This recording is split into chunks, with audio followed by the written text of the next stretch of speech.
لە شاری هەولێر کۆنفرانسێکی نێودەوڵەتی لەبارەی چۆن پرۆگرامەکان پێش بخەین لە سەردەمی تەکنەلۆژیادا لەلایەن یەکێتی زانکۆکانی نێودەوڵەتیەوە ڕێکخراوە و زیاتر لە 16 وڵاتی جیاواز و 20 زانکۆی نێودەوڵەتی تیایدا بەشدارن. كونفرنسێکی نێودەوڵەتیە مؤتمرێکی دەولیە لەسەر ئیشکالیەت المناهج في ظل العصر الرقمي چۆن مناهجەکانمان بتوانین پێش بخێن لە عصری تەکنۆلۆژیایە کە ئێستا عصری تەکنۆلۆژیایە لەلایەن اتحادی جامعاتی دەولیەوە ڕێکخراوە بە تەعاون و بە هاوکاری مؤسسەیەکی لوبنانی زیاد لە 20 زانکۆی نێودەوڵەتی بەشدارەتیایە و 16 دەوڵەتیش بەشدارە لە کۆنفرانسەکەیە.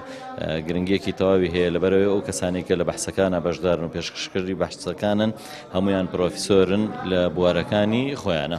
للعمل على مناهج ابتكارية مناهج توازي العصر الرقمي. ئەم کۆنفرانسێکی نێودەوڵەتیە کە یەکێتی زانکۆکانی نێودەوڵەتی سەرپەرشتی دەکات. ئەم کۆنفرانسە بۆ ئەو کێشانەیە کە ئێستا ڕوویانداوە لە وڵاتانی عەرەبی و ئیسلامی لە دوای گۆڕانی پرۆگرامی خوێندن.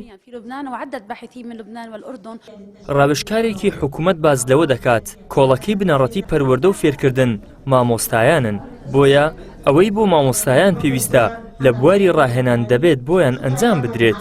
ئەم کۆنفرانسە باس لە تایبەت لە هەرێمی کوردستان و تەنها لە هەرێمی کوردستان ناکاتن بەڵکو ئیشکالیەی مەناهیجی تعلیمی لەسەر تاسەری دنیا لە چییە؟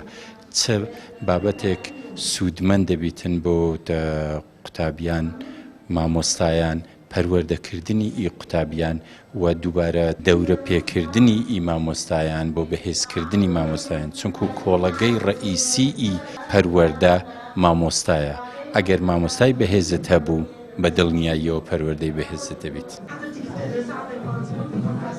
کۆنفرانسەکە ماوەی 3 ڕۆژ دەخایەنێت. چەندین توێژینەوە و سیمینار لە زانکۆکانی 20 وڵاتی جیاوازەوە پێشکەش دەکرێن.